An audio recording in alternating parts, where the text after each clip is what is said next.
you're on Rappahannock Radio. I haven't seen you since like, I don't know. I want to say like 2014, like that sounds about right. A good long while. Good long while. That was like the first time I moved to Nashville.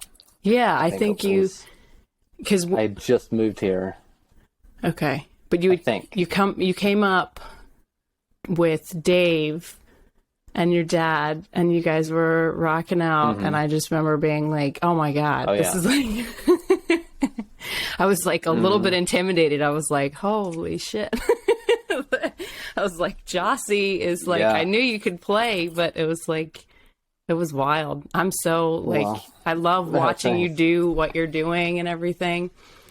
So I want to get a little bit more into like the enigma that is Gyasi, like the man, the myth, the soon-to-be legend, right? That's the hope. That's the idea. Yeah. So tell me, if you had to, like, let's David Copperfield this shit, right? Like you were born, you grew up. Right, you were born in the hills of West Virginia. Mm-hmm.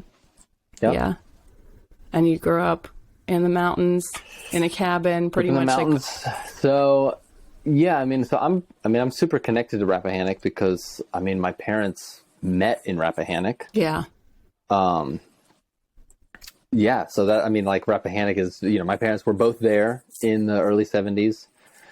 My dad had moved to Virginia at like towards the end of high school, and which is where he met Vincent and Dave. They went to the same high school. Yeah. And they were sort of best friends. With my mom too, I guess, in the plains or something. Yeah, I guess And so it was like, that was like their scene. That was my dad's scene. And I guess my mom, I don't actually know how she ended up there, but she did at the same time. And yeah, they were, part of the whole Rappahannock scene. And then I guess my dad wanted to find his own land and was looking in Virginia, and I guess hadn't found anything. And then they found this incredible hollow in Hampton, West Virginia that just came up for sale. And it's 265 acres of like a holler. And I think he bought it with like 7 people, and they sort of lived as like a commune. They lived in a teepee in the back. Yeah. Because the houses were both kind of, they needed a lot of work. They weren't really livable at the time. So they basically lived in a teepee and rebuilt these 2 houses. Yeah. Classic 1974 It's so great because no one story. I wish, hopefully people will go back to that. But I feel like now everybody's like, oh, I can't buy that piece of property. Like, it doesn't have a house on it. Or like, that house is a bulldozer. And people, like our parents back in the day were like, that old shack? Yeah, I'll fix that up. No problem. Yeah. Yeah. And they did. And it was amazing. Yeah. No, I think everything about the philosophy of my parents and of them and that whole movement, I think really shaped me a lot. And I feel so lucky to have been raised in that kind of environment. In an alternative way. So just so in touch with the land, and like a part of it instead of at odds with the natural landscape, like living in harmony with it, which was my dad's, like his whole plant business, which was all native plants, which all was about, instead of, just having a garden, having like a habitat and an ecosystem that benefits the birds and the pollinators. And it's like, and it's beautiful, but it's also functional. Yeah. My dad, got that land in 1974, and my mom moved there with him. I'm not sure exactly when. It wasn't initially. I think maybe 80 something, and I was born at the end of 89, and it was a beautiful place to grow up. Yeah, I think so. I remember. There's a lot of pictures of us as like babies, because I'm March of 89. So we got the tail end of the 80s there, right? We can still say we got the 80s in there. Although it's funny, like growing up there, it was such a like pocket you know, it was such a like an isolated kind of bubble in. I mean, it wasn't like I wasn't like sheltered, but like a time. I mean, it was like growing up. You know, I grew up the way people grew up in like the 1930s. I mean, it's like you know, it hadn't changed much, and so like it didn't. So like everyone who's got 90s nostalgia now, I kind of like I don't really. You don't relate to it? I missed all of that. It's like people will like reference things all the time, and it's like I missed that. I was listening to like fucking Cab Calloway, and you know, it's like I mean, Nirvana was like the only one band I kind of got into Nirvana a little bit, but like aside from that, I pretty much just was in the woods. Yeah. So your musical influences definitely came from out of the 60s and 70s, from what your parents were probably listening to on vinyl, and you got to have that actual vinyl experience, which I know a lot of people our age and then after us have no idea. Like, I mean, I know it's become it's popular now to get a player, like but a trend again. Yeah, sure. Which makes sense because vinyl really is vinyl. Like, I mean, I have records passed down from my late father that work great, and CDs that I made like a couple of months ago that don't work at all. So it's like absolutely, it's definitely. Actually, here, hold on. I just.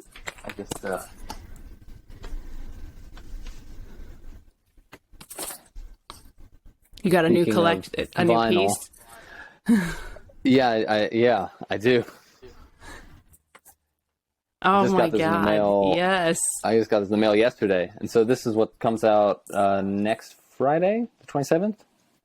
That's so exciting. So this is your technically your like debut album, right? Yeah. Technically, my debut vinyl record. Because you had one before, right? The Peacock album. Yes, that was an EP, and then I did a full length Androgyne after that. Okay. And this is basically like the way. The story is. I mean, Patrick, the guy who runs Alive Records, somehow I guess he was looking for a new band, and somebody who's plays with the Black Keys was like, "Hey, check out this guy." And Patrick, I guess, was like, "Oh yeah, that's perfect. Let's see if he'll do a record." And so they called me last June out of the blue. I was at home. I was like on the farm.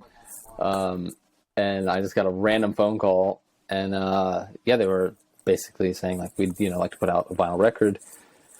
And then I talked to Patrick, and he basically was like, "Well, have you released vinyl before?" And I said, "No, I haven't been able to really afford to like put out a record, but I have." It's expensive. He's like, "Well, what if?" It is, and it's rapidly getting more expensive, and it's like because of it becoming popular, and COVID. Combined with it being such a trend right now, has backed it up. It's like minimum 10 months for every if you want a record, if you have a record ready to release today, it's 10 months. So this record, we sent it off in early August of last year. So August, September, October, November, April, May. That's 9 months. It took 9 months to press this record. Wow, so you've been really biding your time. I've been biting. Yeah, that's what. Yeah, it's ridiculous. So he was like, and so what he wanted was to do a new record, and I was like, okay.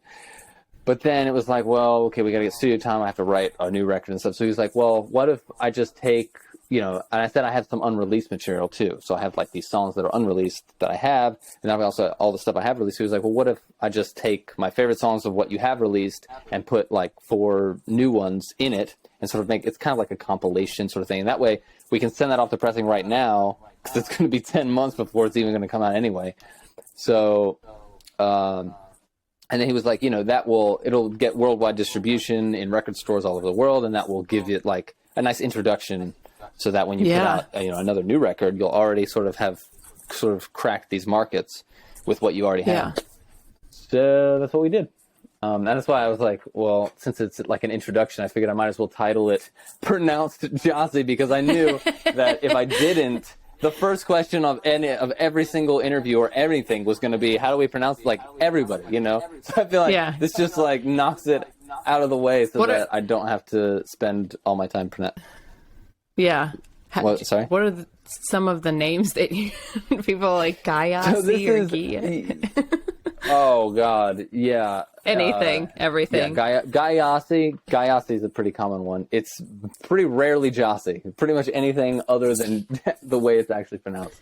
What's the origin of your name, Gyasi? It's from Ghana, Africa. Okay. It's a pretty traditional Ghanaian name that my mom found in a book around the time I was born, an African like storybook, and she really liked it, and it means wonderful.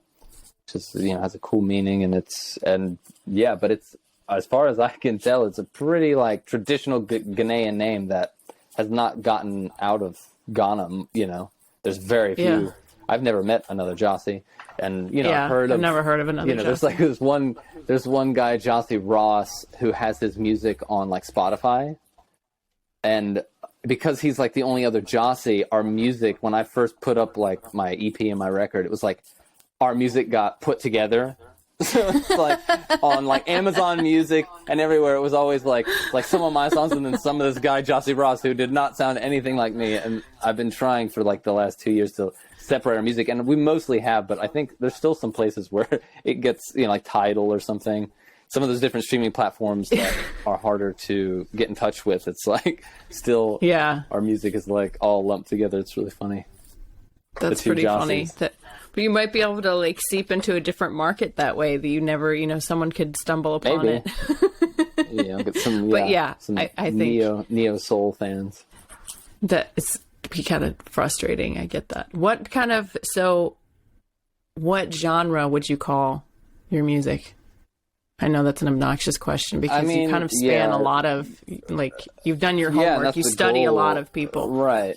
Yeah. Well, it took me a long time to even, this is like, more or less it's a glam rock, although the problem, anytime you go and like say what you are, then all you really want to do is like get away from that, because then you get all these people are like, oh, like Motley Crue, and they think hair metal, and then you also get just kind of, it's like once that word, anytime a genre doesn't necessarily, rock and roll music is such a I don't even know what rock and roll is anymore. It's like, what does that mean? It could mean a million different things. And glam rock all similarly, it's like it kind of, people, I don't know, I just feel like it is a little misleading. Although, I guess the glam element, if you look at the glam element as being the visual element and the music as being rock and roll, that kind of makes more sense, because it's like, musically, it's like I want to have the persona. Exactly. Right. The persona and the costumes, the outfits, the use of fashion as a way of telling stories, and the use of theatricality in a live performance, and like sort of creating personas, creating characters, and using the music to like portray these different characters, which is that was like David Bowie and Marc Bolan, and like the people who invented Iggy Pop, with these like characters, and Lou Reed even. So it's kind of continuing like, in that spirit, I guess, in that vein. Do you feel like you? But sorry, I keep interrupting you. Sorry, same. But I have so many influences, especially and a lot of it, goes back to David. David has been a huge, he's like, I don't know, it's funny. I recorded a good bit around, I'm trying to think of when that was. Do you remember when me and David came to your place and jammed with your dad, and you played, and you were, I think, singing some as well, and I had my recording set up and I recorded it. Oh, I didn't know you were recording it. I hope you still have it. I think have tapes. I do. I don't think it was, you hadn't moved to Nashville yet. I think you were still, you went to Berkeley Music, right? Yeah, so it might have been like either before you went, or when you were going, or when I had just gone. Yeah, it was pretty early. I think it was before. Might have been like towards the end of high school. Anyway. I do remember I was listening. When you were like 16 or something. Around that time. Yeah. And so around that time I had this cassette tape recorder, 4-track, and I recorded, we were going to David's a lot, and I was like that was kind of like the time when I was just like, you know, really, I'd gotten good enough to where I could actually kind of pick up what you could David play was with doing. him, yeah. Play with him, yeah. And because he's pretty, he's kind of a genius. I think he's got like some freakish abilities that most, even, you know, most musicians I've ever played with don't have. You know, that special. It's like a gift of like, you know, beyond your ordinary. It's hard for people to follow him because of that. Like, I think that like most people are just like, whoa, you know, this guy's like a one-man show at this point. Like you have to really be humble and be like able to approach it like, wow, this guy's going to teach me something. And I wasn't even prepared for that. We're so lucky to have David Blanchard and, you know, as an influence. He's incredible. I completely agree. Crazy like a fox. He's a nut. I mean, he's a nut, but he's a brilliant musician. And so I was listening to some of these tapes recently, and what struck me the most was that it was just David playing, but it sounded so much like the way I play now that I thought it was me. And I'd never realized how much I sound now when I play guitar, like not in terms of what I've studied or what I know, but in terms of just how my fingers play. Like it's like beyond what it is I'm playing, but it's like, I don't know, it's something, it's really interesting listening. I was like, wow, I think, you know, and then it made me realize I was really lucky to learn, rather than like learning necessarily from like a teacher, I was learning like an apprentice. So David never taught me anything. I would just sit and play with him for hours. So it's like that old school, like you have the master and you have the apprentice, and the master doesn't necessarily teach you anything. You just hang out with him and you just absorb. And that gives you this like deep inner feel that it's like, you know, my playing kind of feels like David Blanchard's playing in like this way that's really subtle. I thought that was really cool. I think that he would definitely agree with that, because I remember seeing him after you put out, what is the correct title? The Peacock album that Peacock you put out, Fantasies. Right? Peacock Fantasies. You put that album out. Yeah. And David was like, he was just totally blown away. Like, and I think it reached the fun point for you. He was like, I mean, I think he was always bragging about you and talking about you and so proud of you. And then after you were really getting out there and you know, able to push forward in what is a really difficult realm, you know, I mean, to survive in artistically and as a creator and as a person, I mean, it's really tough. Yeah, I want to know more about your experience later on. I want to hear about the dog eat dog, like, you know, vampire-esque world that is the music business. Man, but he was just, it was definitely a moment where I could tell that it was like the teacher had then now become the student. Like he was like learning, like he was like, wow, Jah-see has come so far now. I can like learn some licks from you. And you can tell that in that video that you posted a while back on Instagram, like you're just tearing it up. Like you've got like, you're doing like the Django Reinhardt, like fancy finger work there. And Dave is just like, wow. Like you can tell by his playing and the way he keeps looking up. He's like, all right, this is fun, you know?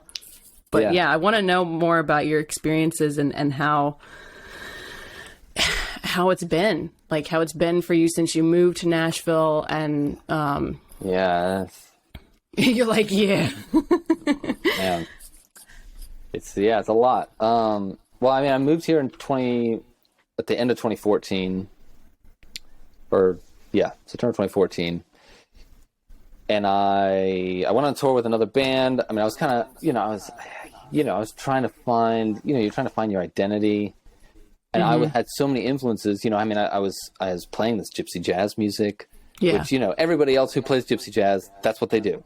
But like, I was like, I would be with them. Exactly. It's like, I was like in this scene, but I was not really even a part of it, except I was like, so I was doing some of that. But then, I was also playing blues music, which, was like a totally different scene. And then I was, trying to write songs and like rock and roll music and find like a band. And so, I was just like kind of going all these different directions and just trying to see what felt like the most like me. And I went on tour with another band, and I injured my hand playing guitar from I had been prescribed an antibiotic that damages tendons, and I didn't realize it, and I was playing guitar, and I basically ruptured a tendon in my hand and could not play at all. Like it, yeah. So wow. I moved back home. So the rest of 2014 and all of 2015, I was just basically healing and not hardly playing guitar. And every time I would play, I would fucking re-injure it. And it was just like, it was a real struggle until I figured out, it took me so much research to figure out how to treat it and how it had happened and how to rehabilitate my hand to where I could play. So that was like a whole other chapter of just like a mess that I had to deal with. You're like, I did not count on this. Why the fuck is this happening? Yeah, type of thing. Yeah, no, it was really awful. It was horrible. But I did write a lot in that period, and I had a lot of time to sort of, work on songwriting because I couldn't really play. I couldn't like just, do any. I could like play one note with my like finger barely. So I wrote a lot, and then once my hand finally got back towards the end of 2015, really 2016. That was when, I started playing with some buddies from home and like had some new songs, and it was getting there, but I could tell it wasn't going to work. They were just kind of like buddies from home that were going to, They didn't want to go with it like you wanted to go with it. They didn't want to go and like, exactly, and like try and actually do it because it takes so much work and commitment that, I just knew. So then I was like, I kind of reached this point where like my hand was back.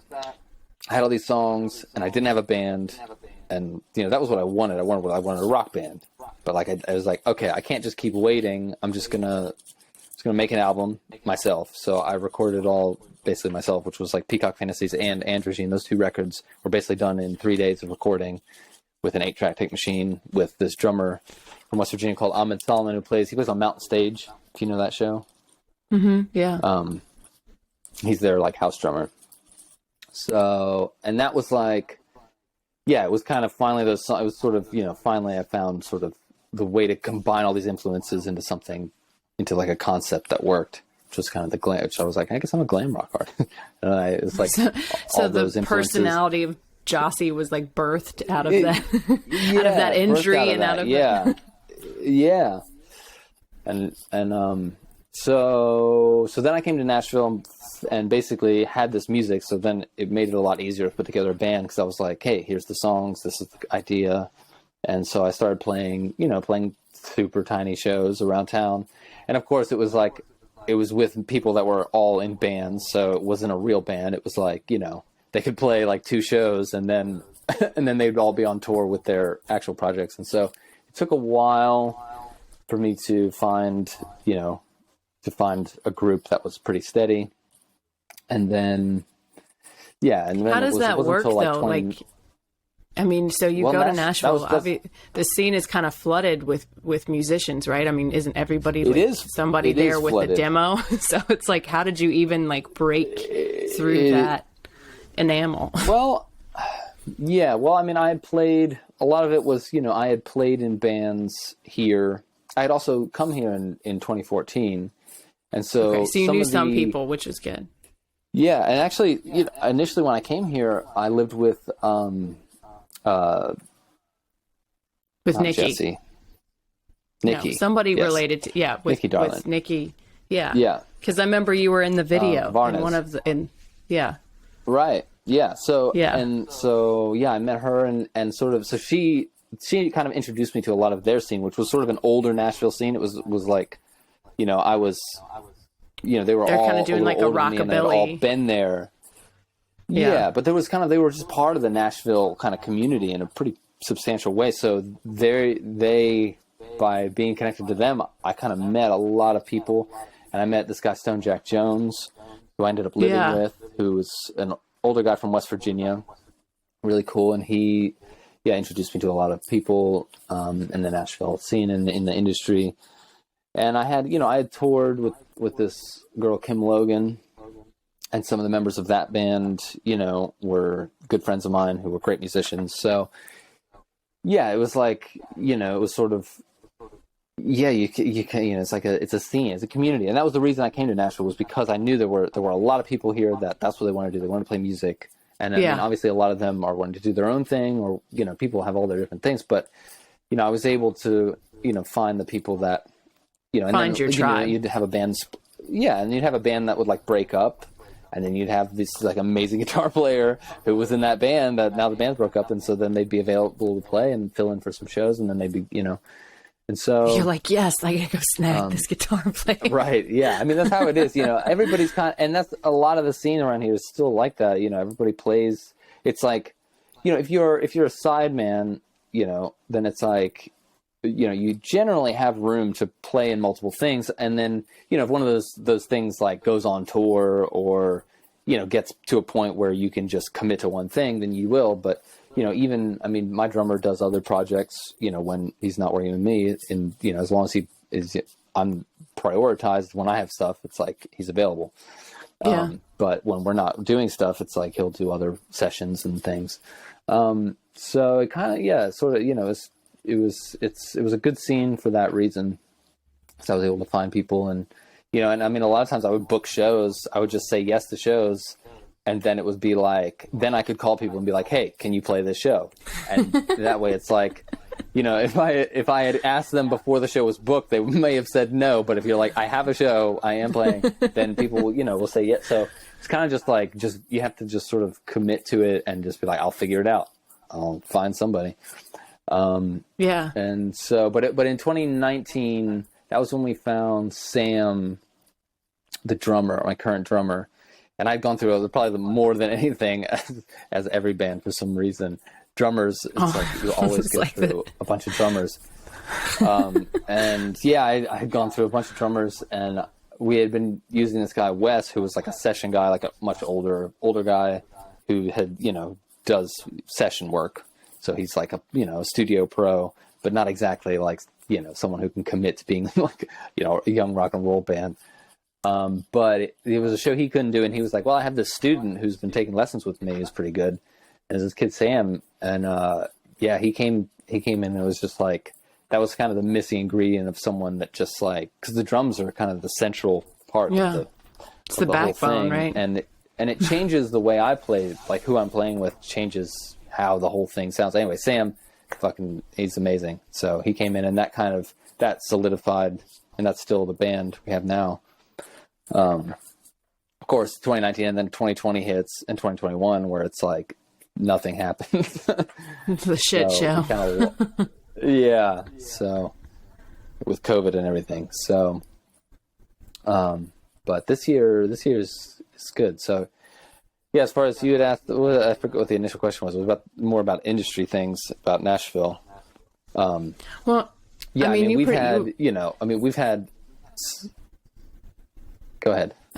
You were answering it. Like, I just wanted to know more about your experiences and how it's been. I mean, how do you make it work? And you're telling us about that. Right. How you just go for it. Yeah. Well, you go for it. And I mean, so around 2016 was when I got, I was at a bar, and there was a bass player there who plays gypsy jazz, like in sort of like the main band in Nashville, sort of the main like hot swing group.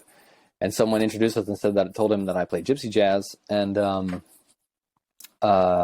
he was like, can you actually play like what? Like, I think he like quizzed me on like the chord changes to like a certain song, and I knew them. He was like, okay, well, we play every week. And so I guess they needed a sub. They needed another guitar player. So I started gigging like gypsy jazz every week. And that led to more gigs than that. And I still do that almost every week. I just played the other night. And so that kind of became, that was sort of like a side hustle. But as far as, making it work with the band, I mean, in 2018, it was multiple things. I mean, my wife really helped us a lot. I mean, because she was a burlesque dancer in Nashville, and has been here since like 2002, I think, 2001. And so she was super well connected, and because she had a successful job booking at all these different venues. She knew a lot of people at different venues and a lot of people in town.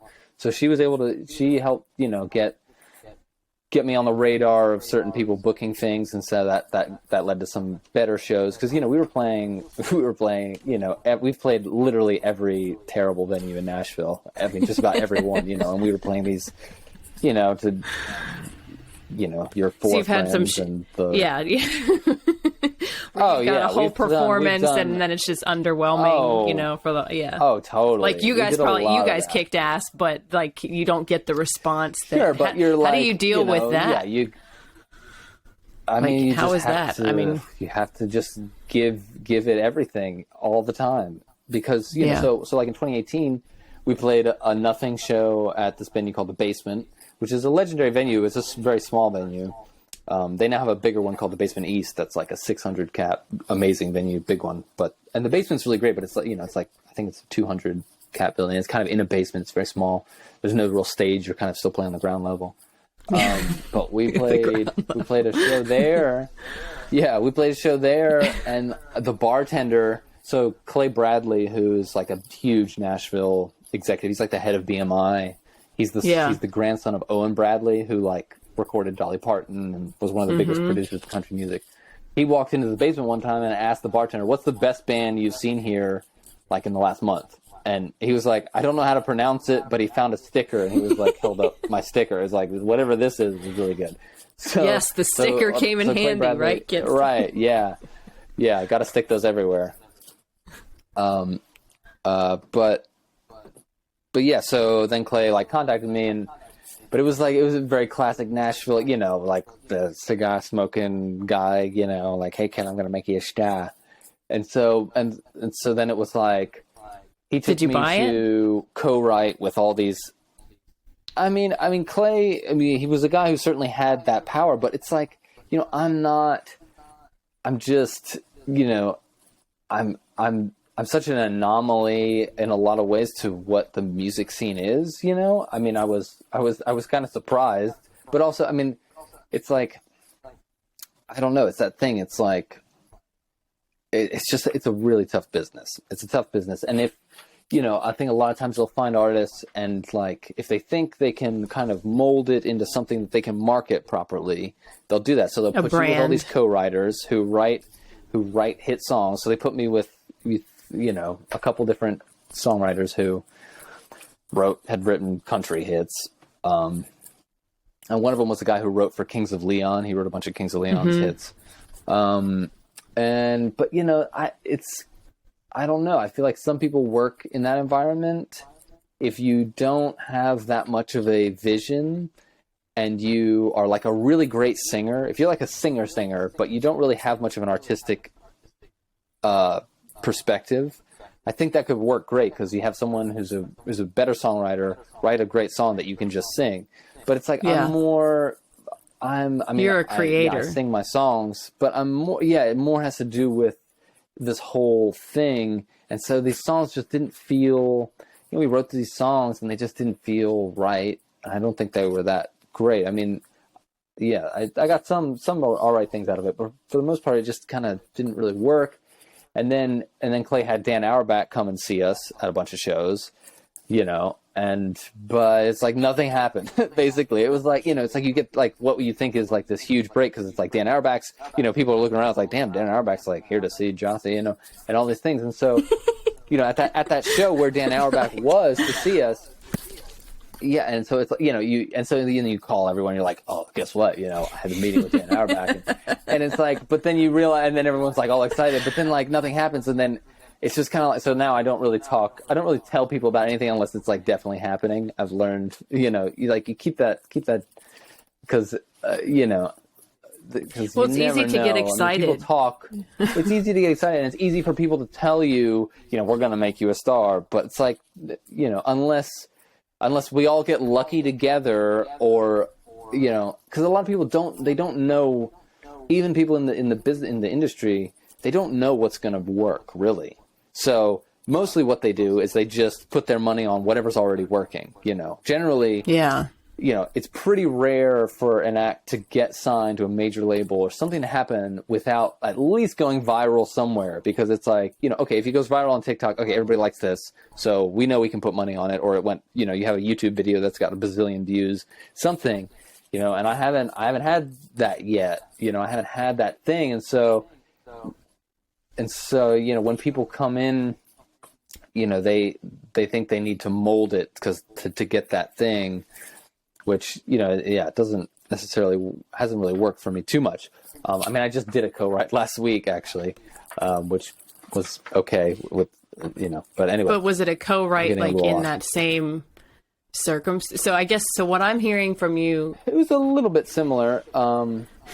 It kind of harkens back to like who you are in your roots to me, and not that I know you at all very well. I just know of you, have known you a long time, and and from what I see in what you're doing now, and like really reviving like rock and roll, like, because a lot of people, I mean, I know you're in Nashville, but like a lot of people, it's like rock is kind of dead. Like I know so many people who can't listen to a screaming guitar solo, like it's not the same ear as what people were into in decades past, which is a tragedy.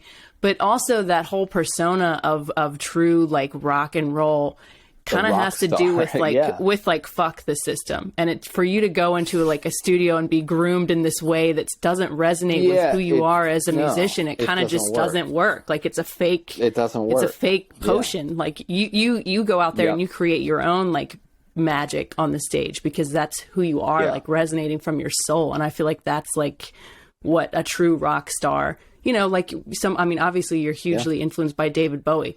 I mean, and nobody could help but like, he's so compelling. He still is so compelling. Even that last album that was like freakishly like the Black Star and all the layered meanings in that, like he just, nobody could really put their finger on who or what.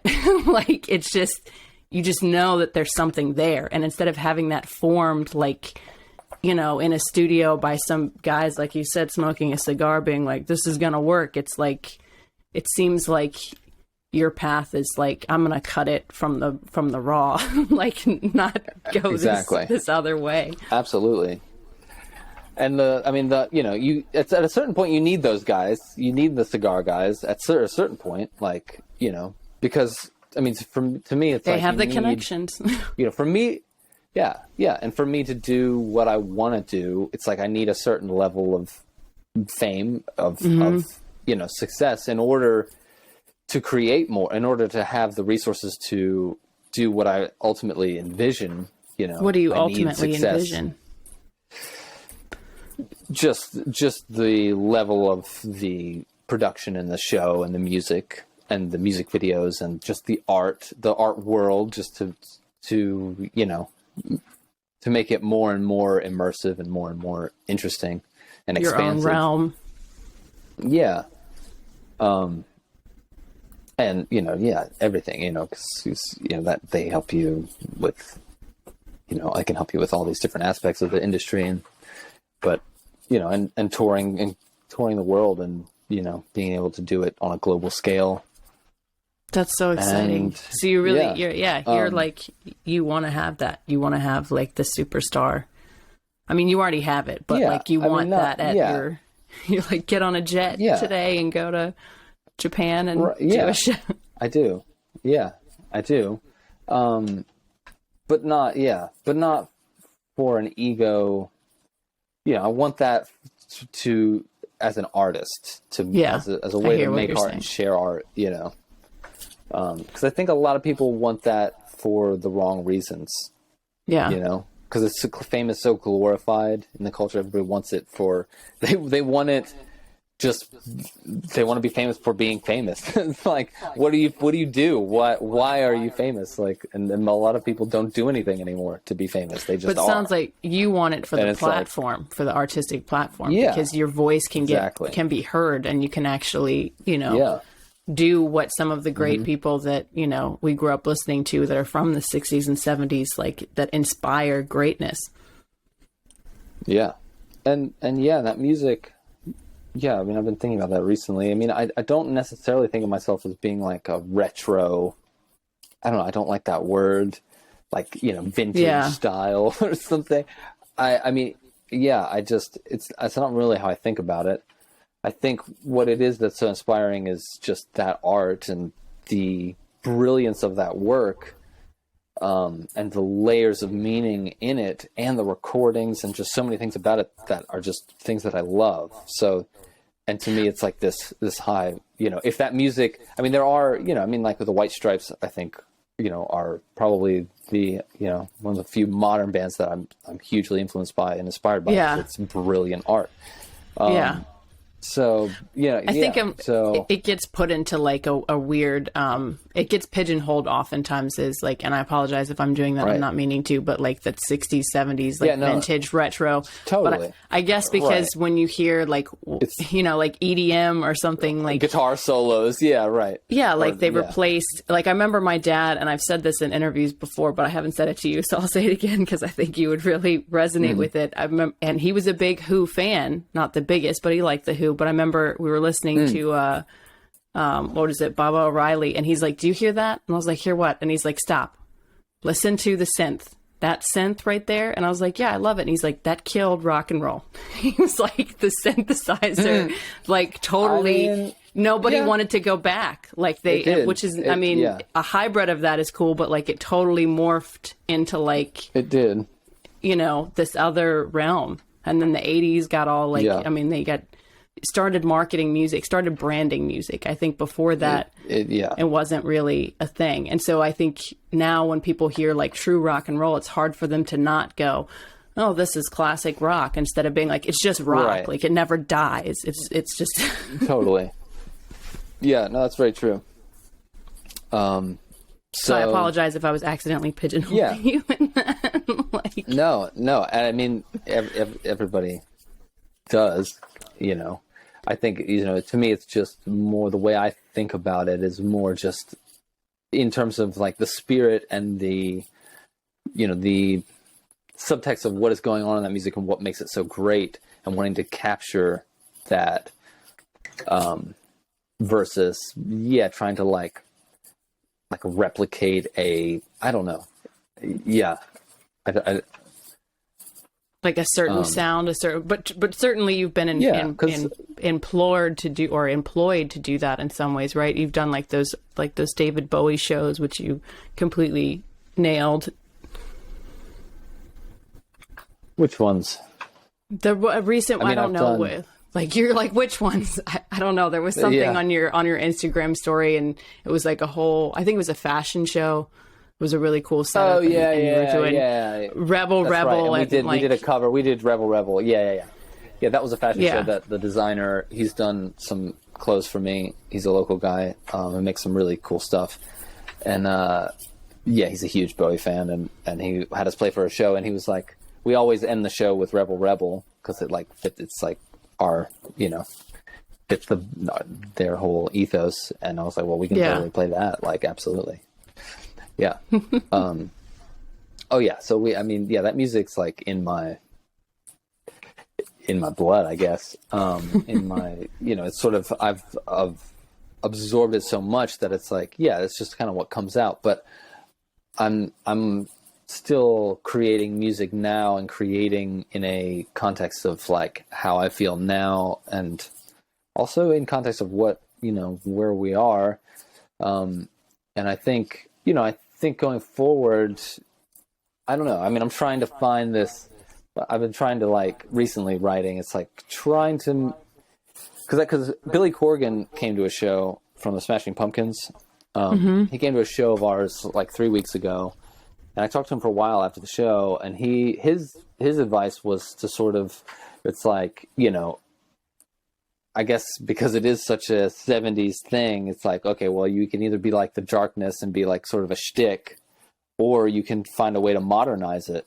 That was his advice, to like write, you know, find a way to take what I'm doing and just find a way to make it feel fresh. Because there is something that, and I think a lot of that comes down to the recording, you know, because I do record on tape. I record kind of old school, and so like the recordings, I guess, kind of they don't sound super modern.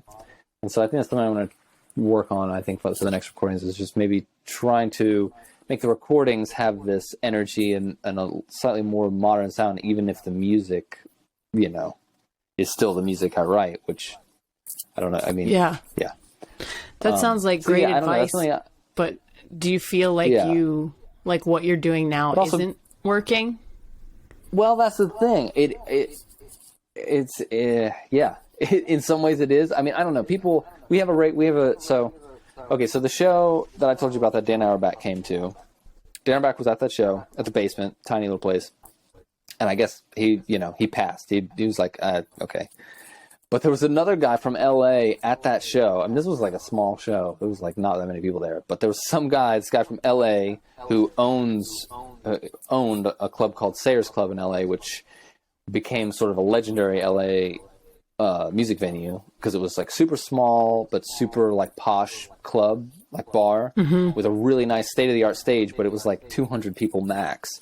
And so Prince used to hang out there all the time and would do shows, like these intimate, exclusive shows that only 200 people could get into in LA. So it became this, like, everybody wanted to get into Sayers Club. And so the guy who opened it was this guy, Jason Scopa. Right, yeah. And so he had this hit with this club, and he was looking to open a new one in Nashville. And he happened to be at that show. And so afterwards, he actually didn't even come up to me. He came up to my guitar player and like gave his card and was like, hey, I want to open a club in Nashville and I want you guys to be the house band on Saturday nights. And we were like, okay, cool, you know. But, you know, the thing is in this business, like people come and tell us stuff like that, like after every show. I mean, you know, it's like. So you've learned to kind of tune some of it out. Not that we tune it out, not that I tune it out, but like, you know, it's like I've realized, you know, if you're good, like you're going to have what feels like, you know, 1,000 lucky breaks. I feel like I've had, you know, like every week we have, I mean, just last week at the show on Saturday, there was, you know, a guy who was taking all this video, and I guess he's really good friends with someone at Interscope Records, which is like probably the biggest record label. It's like Lady Gaga's record label. He was like taking videos and like sending them to his buddy at Interscope. Like, you have to sign this, you know. So it's like that stuff, you know, that kind of stuff. It just seems that it happens a lot more than you realize. You think it's going to happen one time, and then that's going to be your whole career. And it's like, it might have to happen 100 times. Well, that's how they make it in the movies. Maybe the 100th one. Yeah, right. And yeah. So, but anyway, Jason, this guy, I'd give my guitar player's card, and then he got in touch with Ashley, my wife, because she's kind of my manager. We both, you know, she helps. And he sent her, you know, we played there in 2019, early 2019, it was like spring 2019. And then he's like been in touch over the years, and I was like, oh yeah, that Jason guy who said he's opening a club. Anyway, at the end of last year, we had a meeting with him, and he had bought this whole huge building and was doing like this super state-of-the-art construction and built this like absolutely incredible venue and bar. Is that the Electric Jane? Is that what that is? That's the Electric Jane, yeah. And so, we've been there for every single Saturday since they like to do a soft opening in December, but they officially opened in February. But we've been there since December, every Saturday. And that's pretty exciting, though. I mean, it's been a really great gig. It's really helped us a lot in a lot of different ways. I mean, yeah, the lights are amazing. You know, and whoever's doing the video work, the sound is amazing. It's like the real deal. It's, you know, and it's finally putting your talent on in the spotlight. Exactly. Yeah, and we were finally, I think, kind of ready for it, and yeah, it's really helped. It's been a really good thing. I forget what brought me to that. I don't remember either. I just go with the tangents. I'm like, it's like a root system. Like it's all connected. It's all Jah-see. It's all your story. It's all. But do you do different material every Saturday? Do you come up with a whole new set list, or do you have? I mean, I wish that was my hope, but of course, that is your initial. No, it's a lot. That was my. Lot. I mean, yeah, and I've been trying to like write some new songs and be like, you know, the thing about it the reason it's harder to do that is because it's a unique show and it took some adjusting to, because, you know, all our shows we were playing like last year and ever basically are like, you know, we have fans and we're playing a venue and we like promote it really hard and try to get everybody in there. And then it's like, we've got a crowd there to see us. And like, yeah, there might be some people to see other bands that are there, and the goal is to win them over, but you still got a crowd that you're playing to. And this is like really, it's a restaurant. It's like, you know, I guess first, I mean, it's kind of, it's I guess it's both equally a venue and a restaurant, but it's still at its core, it's a restaurant, and it's like, you know, an expensive, nice restaurant. It's an experience. And it's seated. Yeah, and so it's not really, you know, so like I don't promote those shows. I mean, I tell people that I play there every week, but I don't like every week. I'm not like being like trying to get all my fans to come, because it's not like a ticketed event. You know, people have reservations. Right. So really, it's a new crowd. It's a brand new crowd who could be, you know, not necessarily people that like even listen to rock and roll or anything, that are in there having dinner, and basically we come out and interrupt their dinner with super loud music in this amazing venue. And it's like, we have to win them over quickly, you know, in that scenario, because I mean, Jason, the owner of the club, was like, you know, don't worry about the crowd, like just do your thing. And that's what's also unique about the venue, is that it's like he owns the place, and he's like curating an experience for the people that come into his restaurant. And it's not like, yeah, it's like, cause he only picks, you know, we play there on Saturdays, and then he handpicks whoever plays on other nights. And it's like very much like, this is what you get. He's like presenting it as his thing. It's not like, I mean, I know tons of people have tried to book that venue. Everybody wants to play there, but it's like, he only is like putting what he wants on that stage specifically. Yeah. But still, it's like, we still have to, me as the front man, it's like, I have to make sure I've got the crowd like immediately and keep them, you know. We usually do 2 sets. And so, you know, that's what that first December and January was like a good trial period, because we tried going on earlier, you know, like the early part of dinner at like 6:30 or 7. And that was just like that didn't work. It was just like a little too, because like, I mean, it's a full rock and roll show that you can't really talk. People can't talk. So they're like in the middle, you know, of eating. Like buckled up. Like, this thing. Yeah. But we realized that 8:30, 9 works way better, you know, just moving it back a little bit later. And and we do 2 sets. They've had a few more bourbons and Cokes, and they're ready to. Right. Yeah. And also just the set, you know, it's like we've kind of figured out which songs, like how to start it and how to keep it, you know, keep the flow so that it doesn't you never really lose them. And so we've got this set now that's just kind of like, just works every time.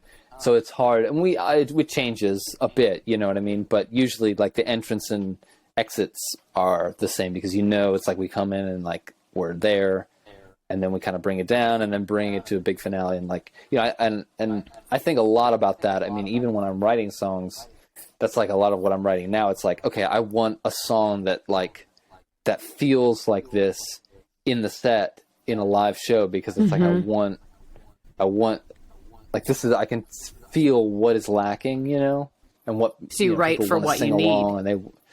And I kind of I write songs that sort of fit these roles in a live show, because then you have the ability to control the energy, you know, because songs, you know, because I think, you know, because I know great bands that kind of do a thing, and that's what they do, but their live show is just like, it's a flat line. It's like they come out like, and they're just going for like 30 minutes. And so that, like, by the time 20 minutes, you know, that can make a 20-minute show feel like forever. And a great band, like an amazing band, that's just like boring, you know? So it's like, I think there's a real art to the set list, to structuring a live show. And I think some people pay attention to that art and work on it. And I think other people, they just don't care. It's like not part of what they do.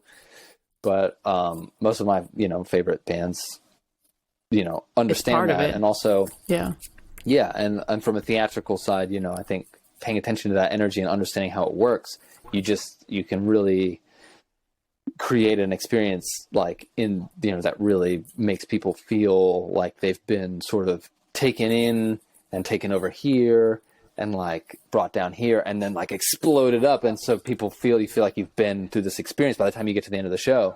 Yeah. And you know, I've been to shows like that, and I know what that feels like afterwards, where you're just like, wow, it's just like buzzing with this experience. And so that's what I want my show to be. And so I pay a lot of attention to that. So to answer your question, the set is, more or less similar. You've got the silver bullet set now. Yeah. And we've got a different crowd every week. So it's like, that's the other thing, it's not a lot of the same people. We do have, obviously there are some people that come in. Hank Williams' granddaughter, Hillary, comes in a lot. She's been there a lot. That's pretty cool. So there are some Hank Williams. Okay. So do you feel like having this experience at Electric Jane and really like your stage, like you've got all these costumes, like the lights are great, the sound is incredible, you guys are you're a hot band, like you're in the pocket, you know what you want. It's like really helping you to build. Like you were born with a stage name, right? You've got Jah-see. That's a perfect stage name. Right. But so it's really helping you to like form your full on like Jah-see persona, like and build your world. Yeah. That's pretty exciting. This is a very it's very exciting. I mean, and I'm looking at it, I'm being careful to not look at it because it's, what it is it's an incredible opportunity. It's not something that's like now we got this, we got the gig, we got it, we got the Electric Chain, we're good. It's not like that. It's like it's a stepping stone. It's an opportunity to hone that live show, get the band super tight, try out new material, and just work on our craft. And at the same time, be basically showcasing every week at our best in a venue that sounds great, the lights look great, and like I could invite anybody to come to that show knowing it's going to be great. And so, I've had, there's been, whenever someone is like, hey, I want to bring in this executive or these people to come see you, it's like we have this, it's like, okay, we'll come on Saturday. We play every Saturday. It's perfect. Yeah. And so it's just, it kind of takes the stress part out of the equation, right? I mean, like the stressful part about and we being basically, all we have to do, our only end of the deal is fucking show up and play like we're playing Madison Square Garden. And which is what we do. We just show up and play and, give it everything. And, it's been great. It's a really great thing. So, I mean, our show has already gotten so much better. You can feel it just in the last few months. Oh yeah. Yeah. No, it's been really good. And I mean, it's, who knows where it will lead. But regardless, it's a great thing. And I mean, they take really good care of us. It's like the staff there, the people that work there are great. It's just kind of been it's just been like, it was, the one random person at that, Jason being at that one show, which was a show where, what we were hoping for was for Dan Auerbach to like sign us or produce a record or something, so it kind of felt like a total failure. And it's like, we got this amazing opportunity out of that same show, so it's like, you never know, this business is, you never know how it's going to go or where something's going to come from. And that's the big reason, you have to be super resilient. And even if you're playing a shitty dive bar and you think nobody's there, it's like, those are the moments where you have to, be like, well, why am I doing this? I love playing music. I'm really passionate about it. And I'm going to still make those 5 people believers in what I'm doing. Because you never know what, who's going to be there or who's going to talk to somebody after that show. So, I mean, that's how we've gotten here is by, just playing music and just getting good at playing music. To failure. Yeah. Yeah. I mean, I don't know. You have to fail. You have to just be, but you haven't failed. I mean, I get what you're saying though. Cause I mean having like the whole, but I've had a lot of things that I was hoping for not happen, I've had, Do you have if you had advice for your younger Gyasi self? Cause now that you're, we're in our early 30s now. I feel like, like I heard this great, I was watching this, years ago with my dad, this, this documentary on Stevie Ray Vaughan, and it was talking about pretty much like all the shit he'd been through and the different times he, like, you know, thousands of brushed with fame where it was going to be his big break. And then it talked about, I can't remember the name of whatever album he put out after he turned 30. And everybody was like, holy shit. Like, and then somebody in the documentary was like, you probably shouldn't even count on any album you do before you're 30, just because you're not ready. Like, you're not honed enough. You haven't really earned that, like, that bluesy sort of, and I mean, I think it depends on the person, obviously, but I think there's something to be said by, like, coming this far and you being involved in music for this long and putting this much sweat, blood, and tears into it, that it's like the music deities or God, you know, goddesses and gods of rock are like, almost like you've got to really, like, you know, you have to hone your craft until you're at a certain level. There's definitely some truth to that. I mean, and in my case, you know, everybody has their own journey, and there's no, you know, that's why advice in this business, you know, there's no, like, everybody has different paths, like, you know, in more way in this business and in life and everything. And I mean, so, you know, I think there are certainly artists that discover or happen upon the right thing early in their life. You know, they happen upon the right combination of inspiration that produces amazing work at a young age. And, you know, I think as a guitar player, I think, you know, I had that when I was like 16, you know, I mean, at 14, you've always been very good. I had, you know, I mean, I started playing when I was 6. I had, you know, but do you think, I guess, so, like, guitar wise and music wise, I had a lot of things that I think, you know, in other situations. Yeah. You know, I mean, I think I could have been a guitar player in a very successful band when I was like 18, you know what I mean? Or 20. But do you think you would have been ready for it? Like, do you think you would have been resilient enough to play guitar? Play guitar, maybe. Yeah, I don't know, but, you know, to be a writer and to be an artist in this, to be like, because I'm kind of, you know, it's like I'm going for this kind of the most difficult thing. It's like being a singer, guitarist, frontman, songwriter, you know, artist, like, which is all these different things that are all wrapped up, and like trying to get all of those components to be in harmony, which means to get them all at a very high level.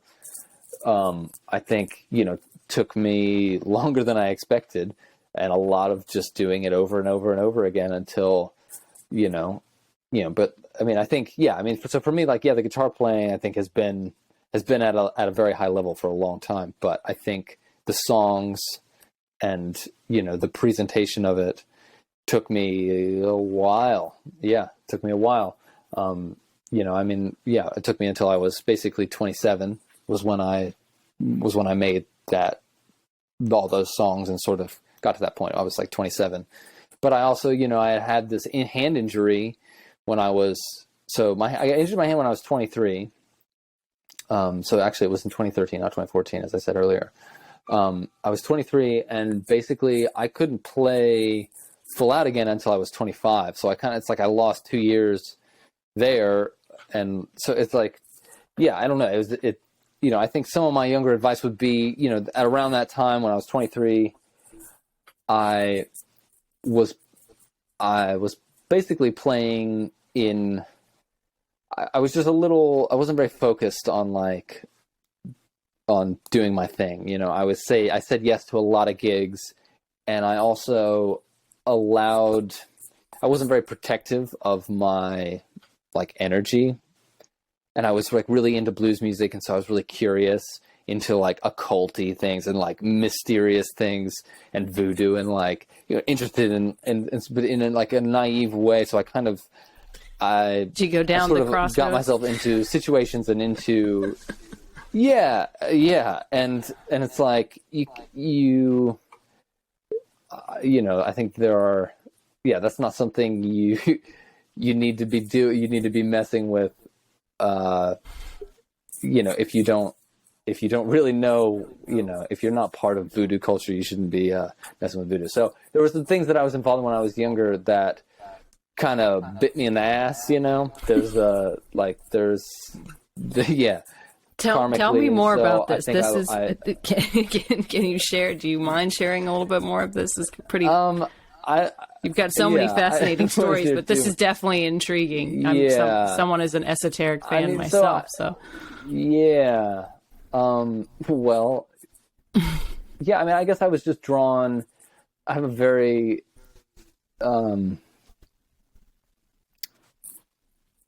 I don't know. I guess I'm pretty intuitive, and also I'm very a pretty pure kind of innocence, just to always kind of had. And so I think I was taken advantage of by people a lot, and I was manipulated a bit by people around me, and I didn't really know how to kind of protect myself from other people's intentions. Whether it was wanting me to do stuff for them, or whether it was like jealousy and things like that. And so there was like kind of that element, but then also just my curiosity, the first time I toured New Orleans, just sort of getting yourself exposed to things when you're not protected, How do you protect yourself now? It can, well, I do a lot of like, I guess you would call it rituals. I do rituals to protect my energies and to be very conscious of what I'm asking for, or who I'm asking from, and like where I'm going, and if I'm going out, somewhere where I might be around, not necessarily super friendly energies. I try to take precautions just to be secure in and protected in myself. And that just helps keep me, it's like I've become very focused, and like nothing can come at me or interrupt me, if someone's sitting there and doesn't like what I'm doing, it's like it doesn't affect. It doesn't, yeah. You know what I mean? Did it used to affect you? I'm not affected. Yeah, totally. And I just didn't know how to deal with that. And so, but then getting into the cult stuff, I mean, I went down to the crossroads, and I wanted to, because I was so close to Robert Johnson's music, and I was like trying to make contact with these people that have influenced me so much, and I didn't know how to do that, and so I was doing it in this stupid way. And so now, I go down and I'll sit by Robert Johnson's grave and I'll play music, and it's like musically is how now I do that. It's like I listen to the records, and I play the music, and I communicate and participate in it. Yeah, in that way, instead of doing some stupid shit that could. You just don't know. Yeah. It's like you don't know what a lot of people that are interested in the occult. Yeah, it's like I think the only way you can get into that world of it's like, I guess, with dedicating. It's like anything. It's like you can't just half-ass dabble in things like that. It's like if you're going to do it, it's like you'd have to just dedicate many years of study and all that to it. Did you have a little? So. I was going to say, growing up, like the way that you did, I certainly had some occult influences, definitely with my mom and her connection to plants and herbalism, and not in like a darker realm of things, but definitely like tapping into energies and, rituals and things like that. And so I guess I had a lot of, I was going to say, it was already kind of in you to start. But I guess I'm having trouble seeing someone like you who's so dedicated, like half-assing something. Like I just have never thought of you as somebody who's like, maybe that's just because I've always seen you as like the savant. Like, wow, Jah-see is like, he knows what he wants. You've always sort of known. I'm put right. Yeah. And I say half-assing it. I guess it's just being curious. Yeah, I don't know. I mean, and yeah, I don't know. I felt like I sort of got a little bit lost and had to deal with a lot of repercussions from that, and like sort of come to had to get through. I mean, I had this like this bizarre hand injury. I had a lot of things around that time that like, I had some momentum and I was like trying to find my way, and then I just had all this shit go wrong, and I had to sort of reevaluate and relearn and just learn about, you were saying if I had advice to my younger self, and it's like, yeah, I mean, but I don't know how I could have learned any of that stuff without, you had to go through it. So, yeah. And so, I mean, part of my advice would have been, I wish I guess I'd started, had written these songs a little earlier, that would have been nice. If I'd written them when I was like 20 instead of 26, 27. But it's like, I kind of had to get there my own way, I guess. And so you felt like maybe you could have been in your position earlier, like maybe in your own like timeline of things, your goal, you would have been doing what you were doing earlier. Yeah, just to, I mean, rock and roll is it's a young man's game, You're not old. Shut up. No, but I'm not getting younger, so it's like, so I'm trying to. But perhaps going that other way would, I mean, faster. Now you maybe wouldn't have met. I mean, she seems like fabulous, Ashley, and had your daughter, and like there's a whole other journey that happened in your life, which is something that really, it's like, it's just kind of another anomaly. And what's interesting is how much it's kind of similar to David Bowie's. I don't know. I mean, because most up until that point, I always prioritized my career. I never was really interested in. I didn't really think about getting married. I didn't really think about having kids. Just like was not on my radar until I met her, and it was just like, I was like, she's just so incredible and able to. She was just like so ahead of me in terms of being able to. In terms of being able to do everything at once, like handle her life, handle kids, just make all this shit happen. She's like very high functioning, and like just showed me like, wow. And that was another big part of my learning process, was just like seeing like, wow, I could be getting a lot more done, and like, it's like, how do you do it? You just fucking do it. You just like do what needs to be done. If like something needs to be done, you do it. And so that kind of, meeting her, and it kind of gave me a little bit of like almost more of a foundation. And like, for most of all my other friends, it's like their girlfriends and their wives. It's like, the opposite, where it's like fighting against their career. And like, for me, it was like the opposite. It was like, she was like kind of helped somehow open me She's up. Very much a muse for you, right? And very amused, and also very encouraging, and very. And the manager, I mean, helpful. Like kind of just provided this foundation. And the manager, I mean, she really, really helped me. And I was like, I couldn't imagine having a daughter with anybody else. It's just, it was like, I was like, when we were together, I was just like, wow, I think I could actually, this could work. It could totally work. And I hadn't envisioned it working under any, with any previous relationships at all. And somehow it was like, wow. So that was a really amazing thing. And I forget how do you feel like being there. a father has like affected you as like a writer and as a musician, as a performer? Like, how is that, adjusted or changed the persona of Gyasi? I guess maybe in just almost as like, well, I mean, it changes you profoundly in a multitude of ways, just on a cellular level.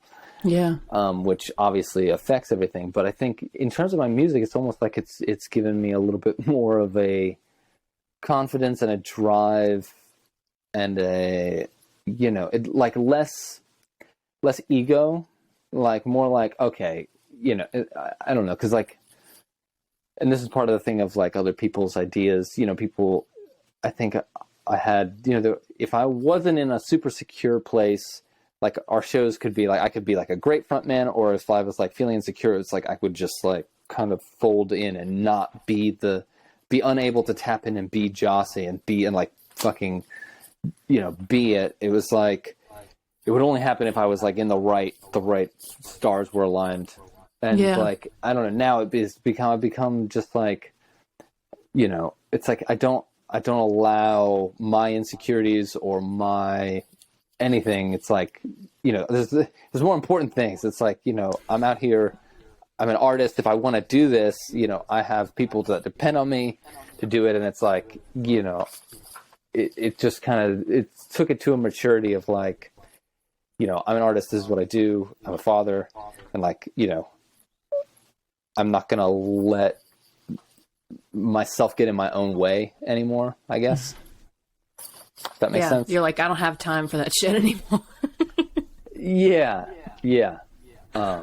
And I mean, I've written songs about her, and, it changes your perspective, which I feel like songwriting has everything to do with your perspective. Mm-hmm. So, So. How old is she? It's definitely in there. She's 3. Okay. Yeah. My son is going to turn 3 in September. So, yeah, oh, wow. I think it's definitely... Estelle's birthday's October 12th.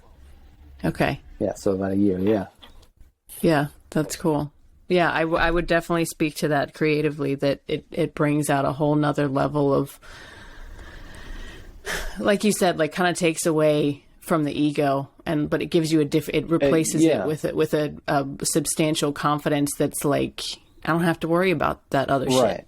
It's kind of I think it is a level of maturity that speaks to having, caring for another human being that like really, I mean, their whole dependence is on you, right? And also what kind of memories what kind of influences do you want them to have, Obviously, I'm just doing small time stuff right now, but I'm so happy to be back out, like playing music. 'Cause like after my dad died, that was like a huge, blow to how I felt musically, and really was intertwined in everything that I felt musically. And so it was hard to imagine even just going out and playing publicly without him, because he had been like such a rock. But also now I'm discovering in some ways like using him as like a crutch, because I'd be like, oh well, I've got dad, so like if I fuck it up, like he'll just nail it with the solo. Totally.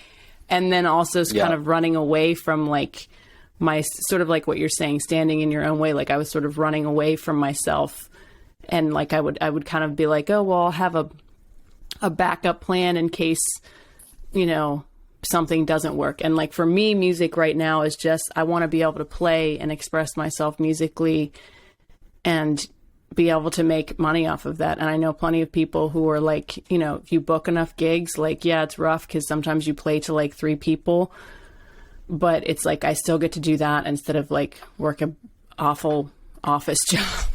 Like I would much rather play by my, self, playing, singing my heart out at a winery for $250 for a couple of hours than like, slave away doing waitressing or, different stuff that I have. So it's like, I feel like your family and your connection to your roots can like definitely reinvigorate how you feel as a person, as a soul, as an artist on this planet, and especially your kids. And I noticed important. That. Yeah. Like, I'm like, okay, I want my kid to remember me playing music, 'cause that's how I remember my dad, and like growing up with like Dave and Vincent and Smiggy and all those, folks, is like, I want him to have that, I want him to have that memory of music. And so that's like, that's a big, right. You're like, you want your daughter to be, and like, that's huge. She'll be like, she's always going to think you're a rock star. And she comes like, totally. Yeah. Or or she'll be the only one who doesn't think I'm a rock star. You'll be like world famous by then, and she'll be like, "Oh, that's just my dad." And people are like, "Are you fucking kidding? Gyasi's your dad." Well, I was hanging out. I was at a show with Jack White's kids. Where was that? A Jack White show in Detroit, and his kids were sitting with us, and they just think of him as total just like dorky dad. Like you're like, what? And he's like the greatest rock star.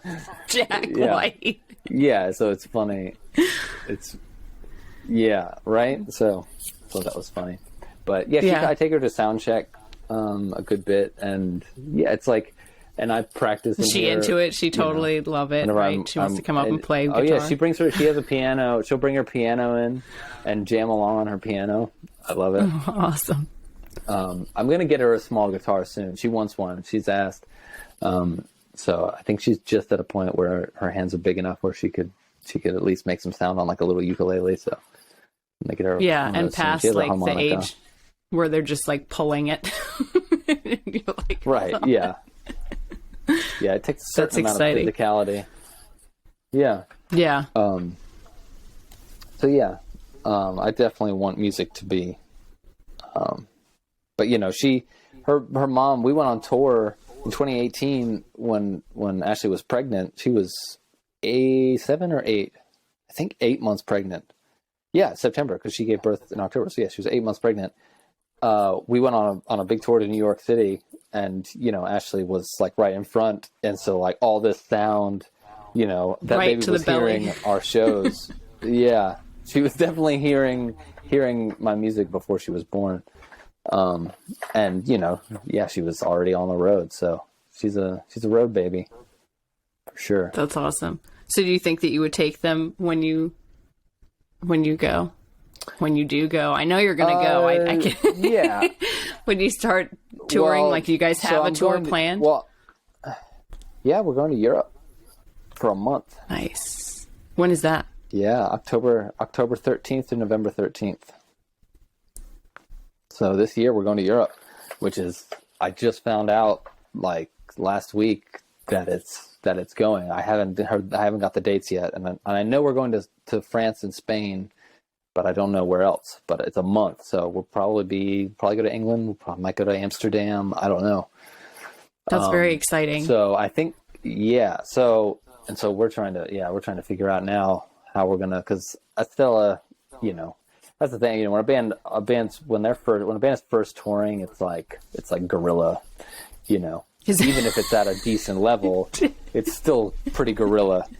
Tell me more about that. What do you mean by that? Well, I mean, we haven't toured much because of my family situation. Because there's different, everybody has a different path, as I was saying, and some people post like their first YouTube video and it goes viral, and then they're playing Coachella.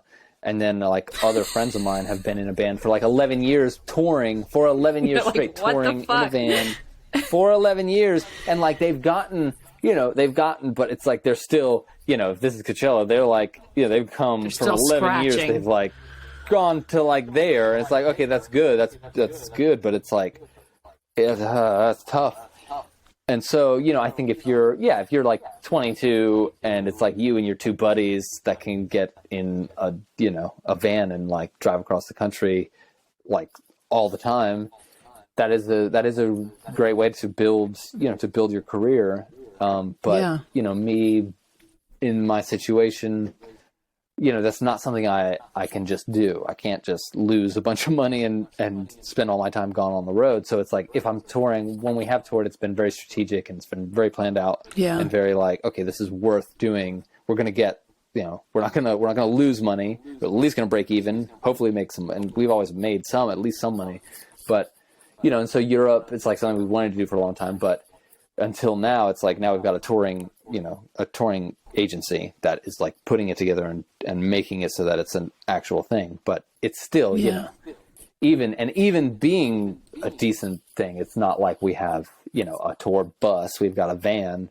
It's not like we have a bus that we can like bring a family, So Ashley is going to come as like basically sort of helping as a tour manager. Yeah. And we're trying to figure out what we're going to do. I mean, Estella might go to the farm in West Virginia for the month with my parents. We've talked about probably that. love that. Yeah, we're not sure.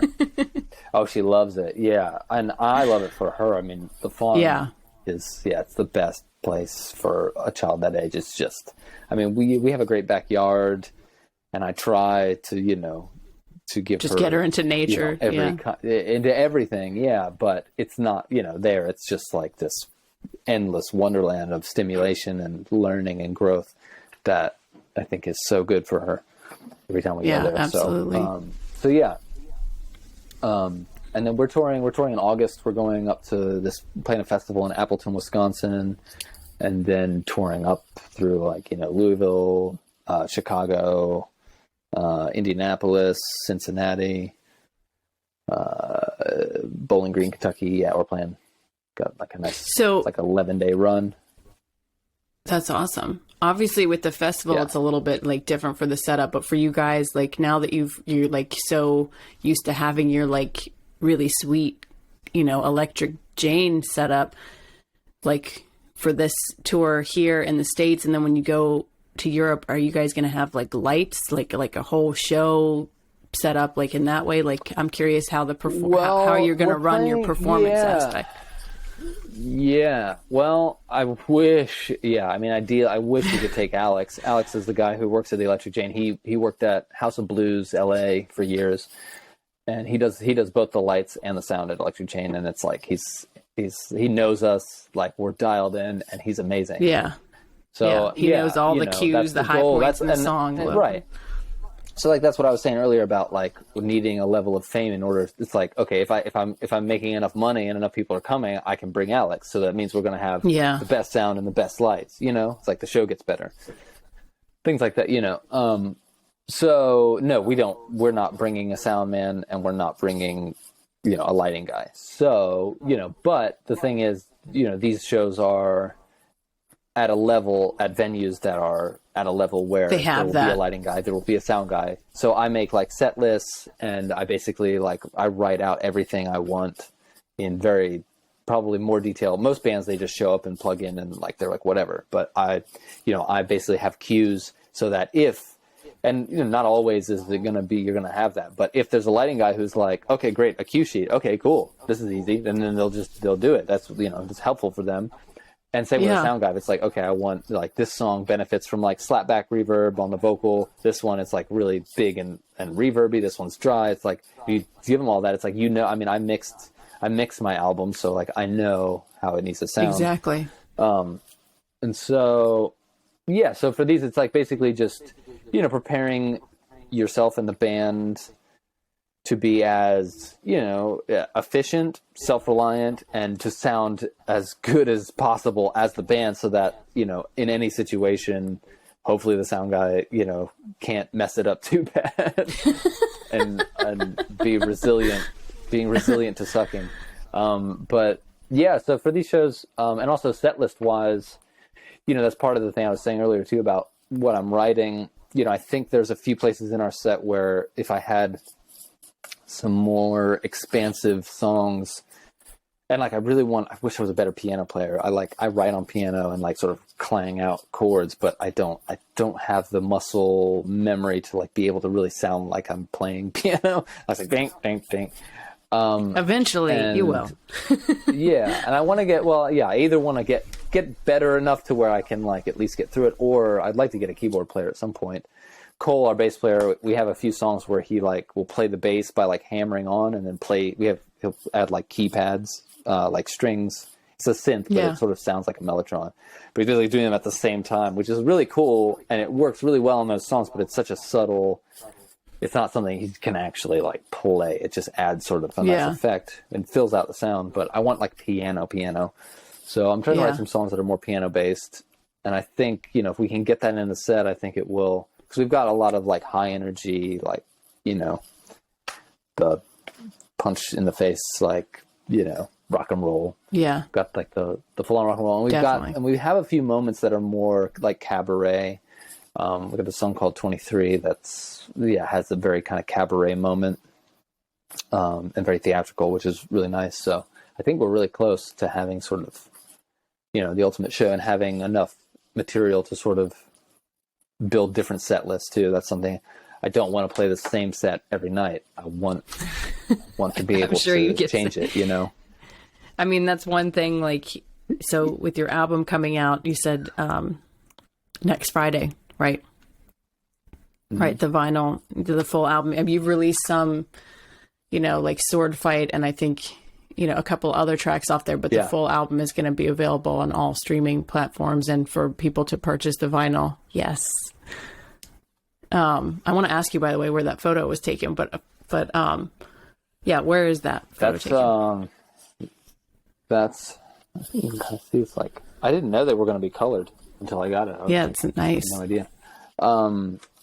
So that's at a place where you might not be able to take a photo there much longer because Nashville doesn't really have its priorities straight when it comes to where we're headed as a city. And a lot of the most legendary, beloved, foundational venues and things that built this town are being just gobbled up by developers and turned into high-rise apartments. I mean, it's happening. So that's at a venue called Exit In. It's like probably the most legendary, it's basically the most legendary venue aside from Mercy Lounge in Nashville. Exit In has been around since, I want to say the 50s, maybe. I mean, so basically, it's been around forever in Nashville, and it's about a 650 capacity venue, and it has had pretty much just about anybody you could think of has played there. It's sort of like been a staple, and it's been the place in Nashville that bands play, especially like kind of up and coming bands.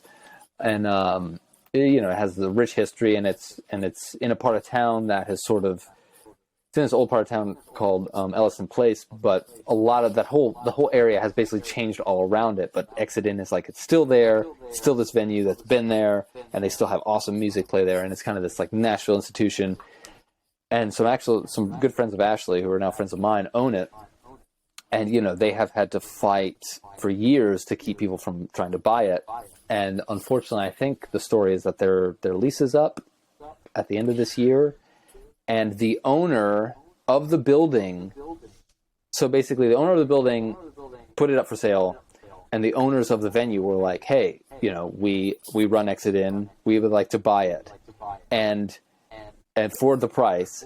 And the guy, I don't know why, but he had some vendetta against the owners, and instead of taking their offer, he offered it to a venture capital development company, and so they own it now. So basically it was bought out from under them. And so the future of Exit In is I've played two. So in 2019, I played a Save the Rock Block show, which is it's called the Rock Block, but like that whole block, because of Exit In, it was called that. And it was like this big show, to raise awareness in the city and to raise money to save this building, right? So we did that. And then in I think it was 2021, there was another Save Exit In Again show. It was how many times do we have to save Exit In? So it was another big benefit show that we did to try and save Exit In again. It's not a historical landmark. The latest news I've heard is that I think what it is this venture, these development people are well, we're still going to call it Exit In, and it's still going to be a music venue, but we're going to own it, and we're going to build apartments all around it. And they're probably going to give it to Live Nation, and it's just basically going to lose. It's not going to be an independent venue anymore. And it's and that just happened. They just had the last show, I think, at Mercy Lounge, which is this other legendary complex that got bought, and it's it's done. They just their last shows are happening right now. And when that's done, it's that whole, it was and there were three venues. There was Cannery Ballroom, Mercy Lounge, and the High Watt. All three venues were in this one giant building, and it's they sold them all, and it's gone. And it's man, it's just that's so sad. Nashville's growing, and it's been growing like crazy. But it's if they don't try to at least keep something that is what the whole reason people moved to this, the whole reason it became a popular place to move is because of this music scene and because of these venues. And it's like they come in and they like build these apartments, and then people complain about the noise from the venues, and it's like, you move to Music City, it's so it's, I don't know, the future of Nashville is a bit in question with this stuff happening. But anyway, the green room in Exit In has a wall where it shows all the bands that have played there. It's like, you know, you can see, probably identify it. Yeah, I got this glare I'm trying to get rid of. The Black Crowes, Kansas, Lyle Lovett, the Guess Who, the Clash, Jerry Lee Lewis, John Lee Hooker. I mean, it's like Dinosaur Jr., Regina Spektor, Hootie and the Blowfish, the Decemberists, Edgar Allan, or what is his name? Not Edgar Allan Poe. David Allan Coe. Okay. Does it say Winter? David Allan Coe. Yeah. David Allan. The Smiths. I mean, Johnny Cash. I mean, it's literally like, you know, it's, everybody has played there. And so, yeah, I was doing a show there, and this photographer had driven from out of state to shoot us. And yeah, he snapped that shot backstage of me standing in front of this wall. So, which perfect. I think is, you know, another cool thing that it's on the album, that it's like, you know, it's part of Nashville history. It's part of, you know, this venue that is iconic and hopefully sticks around, but we don't know. So, yeah. Man, gentrification sucks. Big time. Big time. Yeah, I mean, when I moved to Nashville, I paid like $300 a month to live here. It was like, oh my God. It's so cheap, and it's gotten so expensive. So Ashley actually owns this house, so. That's good. I was going to say, now you're probably paying $1,300 a month. It's getting like that in Rappahannock too. Yeah. It's pretty bad. Is it really? Yes. Yeah. Yes. It's nuts. I mean, one reason I stuck out the job that I had after my dad died is, well, it kind of fell into my lap, and wasn't something I was looking to do, but it was a government job that I worked for a couple of years, and I purely worked it so I could have money to buy property in Rappahannock. And I mean, this house sold for like, I think we got it at $275,000, but it's 5 acres and it's like 1,500 square feet, which is kind of like when you look at when my parents bought their property, which given it was just like a hunting shack on the property and like 20 acres, I think they bought it in like 96 or something, and they bought it for like 80,000. Just something ridiculous. And I know people, you know, around here trying to pay for rent. It's like, you know, people are like, oh, it's $1,600 a month for you know, basically a piece of shit house. Like, yeah, I mean, I think it's happening everywhere. This house is insane. And like where we are, I mean, this neighborhood, East Nashville, is like, it's the hottest zip code within Nashville. And it's like, you know, you could, it's just unbelievable what the real estate market is like here. I mean, this house, Ashley got it for $200,000 in 2016, and that was like a super great deal. Yeah, but it's worth like 400 something. 5, there you go. It's almost 5, yeah, in like 6 years. Wow. Yeah, it's crazy, it's insane. And all the houses, you know, are selling above what, you know, they're asking a ridiculous amount for them. And like people come in and just will offer, you know, an extra $200,000 because it's so competitive to get a house. It's like, it's people insane. were doing that here. Like when COVID first happened, because part of what I did in that office was like, we held all the, like the real estate information. So I really got to see just how bad the market was getting. And people were trying to sell houses, and then people were coming in from the city, I guess, because they wanted to get out to the country so badly during COVID that they were offering like cash, like without even seeing the house, just offering cash. And I was like, holy shit. I mean, I guess that is the pro of being rich, is you can just go in and buy you can whatever. just, sure. Among the many pros of being rich. Yeah. But yeah, totally. It's been such a pleasure to talk to you today. I feel like I have a million more questions for you, but I know we're going on like 2 hours now, and you're probably like, I know, you know, get back to real life here. Yeah, I was But actually sorry I was a little bit late. I was That's okay. chainsawing in the backyard. I think I was thinking in my head a phone interview, and then when I realized it was a video, I was like, oh god, I'm like covered in sawdust. And like, You're like, wait, I have to take a shower and like, yeah. It's fine because I was actually running late myself. So when you sent me that message, I was like, oh, good. Like my husband was like getting ready to go to town and had the changing the toddler's diaper. And it was just one of those moments where he's like, I need help, complete blowout. And I'm like, yeah, I'll do the mom multitask thing, put the baby in the bathtub real quick before trying to, I mean, it definitely teaches you, you know, you're cleaning up shit before you seriously going and sitting in front of a camera and acting like, you know, none of that exists. But that's real life, and that's also what kids teach you. Real life. Right? Yep, exactly. Yep.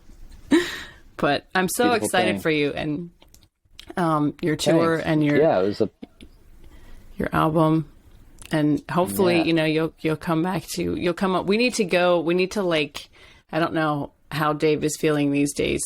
I'm sure even more hermitized. It was like, you know, he was somebody who was like, he was ready for COVID like 30 years ago, you know. He's like, don't leave my house. I'm good.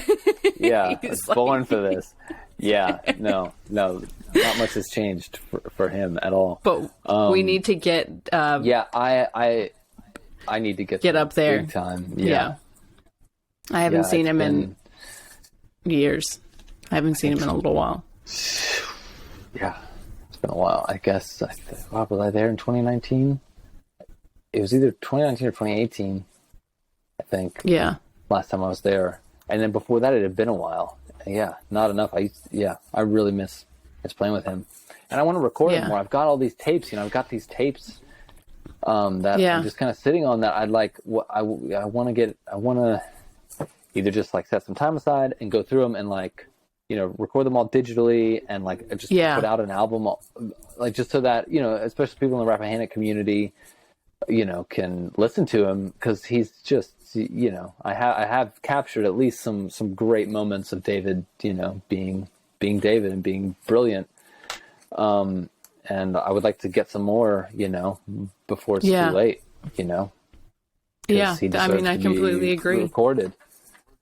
That's one of the reasons I started Rappahannock Radio, is to try and capture those moments that later on you'll be like, oh, that person was always so great. And yet I have nothing tangible left of them, which, I mean, memories are great. Yeah. Inspiration is great, but it's good to have that, you know. Sure. I mean, David is somebody that certainly is he could have, if he had the want and the drive like you do to do that, like he could have easily been, you know, already in the Rock and Roll Hall of Fame. I know. He could have. He really could have. Yeah. I mean, totally. Yeah. He had the it factor. He had whatever it is. And yeah, I'm just so lucky to be able to play with him, learn some of that, pick up some of that. I feel incredibly fortunate and, you know, glad that I am out playing music that is from that. 'Cause it's like, you know, and there's not many people, you know, all his unique influences and all the stuff, you know, that he was able to play that he passed on to me that I would have never encountered otherwise. You know, I'm glad that I'm out there playing things that come from that because not many people are. Yeah. So it gives you a very rich trying to background. Carry a bit of David out into the world. Well, I think you're doing a fabulous job of it. But I do want to record him some more. Yeah. Well, we'll have to corner him and I love get playing him on with your video. dad. I need to listen to those. Need to listen to the recordings? Yeah, you should. That would be awesome. Yeah, the ones with your dad and you, because I recorded like there's 2 whole tapes of us jamming that night at your house that I recorded that I have them like, sitting right over here. That I'd love to. Yeah, not that you have time right now, but when you do, we're doing a lot of Grateful Dead, some Grateful Dead covers in there. Yeah, good stuff. That's pretty exciting. Yeah. Well, Jah-see, thank you so much, and let's stay in touch. I want to. I want to get your vinyl. Yeah, absolutely. I want a signed copy of the Jah-see vinyl. Yeah, okay. I can make that happen. I only get 150 of them. So most of them will be through the Alive Records site, but okay. Yeah, contact me. That's where like next people week can go and find it.